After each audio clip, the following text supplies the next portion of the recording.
talk about it. Yo, I got debt coming out the yin-yang. What can you teach me about it, son? What kind of debt do you have? School loans, car loans, credit cards. You can call me Aaron Burr from the Wham Droppin' Hamiltons. No mortgage? Live with the mother. So your experience is with personal debt? Just a transaction, man. I don't take it personal. No, I mean you are personally responsible for this debt. Maybe I am and maybe I'm not. You are.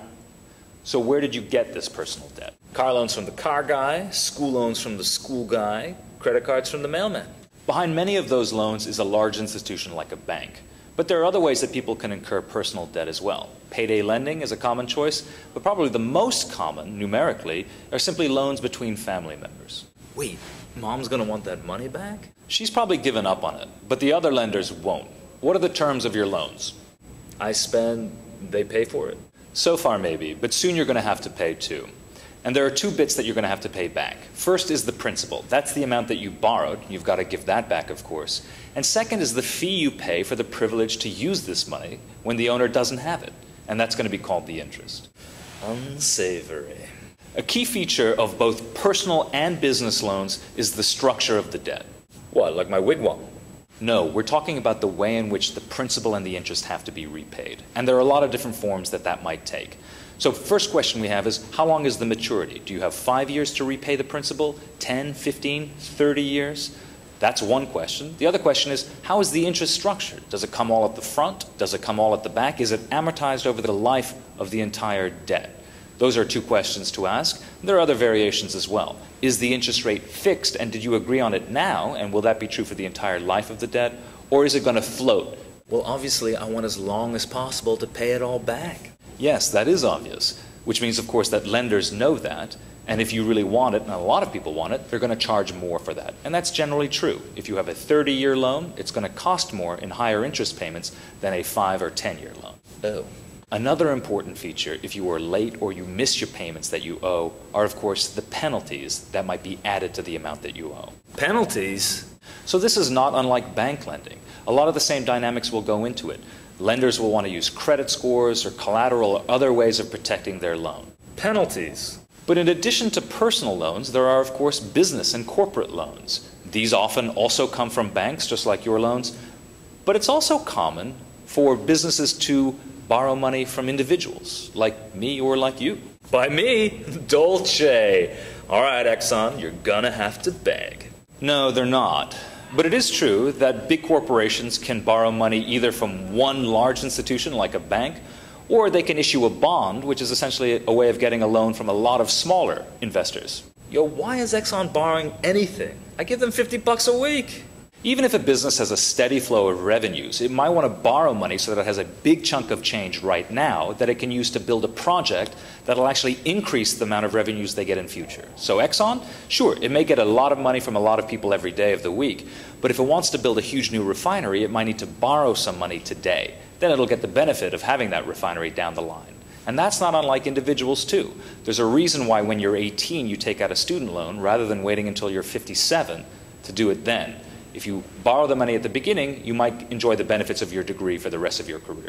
Because who wants to be Rodney Dangerfield, some 50-year-old freshman? Because businesses and individuals want the benefits of their loans now, and they can accelerate a future stream of income by borrowing one lump sum today and get the benefits of that investment right away. Where's my future income? In addition to project finance, where a large amount is borrowed for a particular project that'll help the business down the line, plenty of businesses also borrow millions of dollars rather than billions of dollars, and they use those lines of credit in the same way that humans might use credit cards to meet current needs, and then they repay them off every month or so. That's some serious frequent flyer miles. So what will a lender want to know about a business who's borrowing money? Credit score? Well, yes, actually. Anyone who lends money to a business is going to want to ask the same questions that you would ask when you're lending money to an individual. Does the business have a steady flow of revenues that'll help pay off the loan?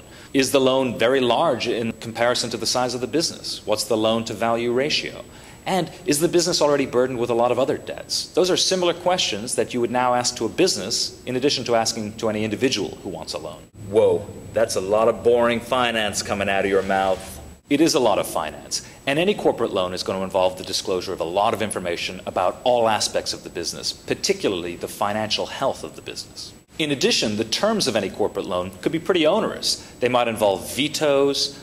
It might involve affirmative or negative covenants. That is to say, the company that's borrowing the money agrees to do things or not to do particular things. Also, the borrower might agree to be audited.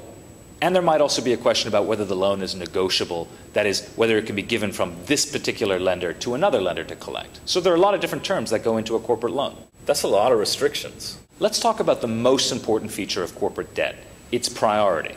Well, if it's important to you, I'll put it on my to-do list. No, the priority of debt refers to the relationship between corporate loans and other corporate loans. Oftentimes, a particular company might have a lot of different debt. So the question will be, well, which has to be paid first? So there's an important concept of seniority, debt seniority, another word for priority. And when a company is borrowing money, lenders are going to want to know, will my debt be paid first? Will it be paid second? Or how does it fall when things go bad? Of course, when things go well, every loan will be repaid.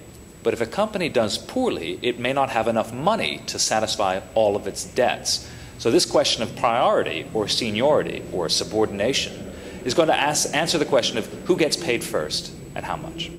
What a load of junk.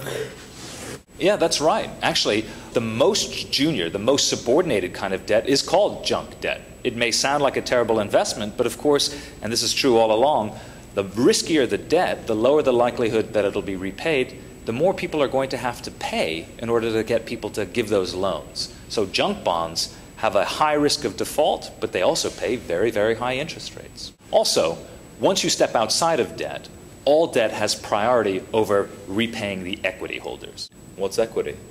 It's our next topic. Word.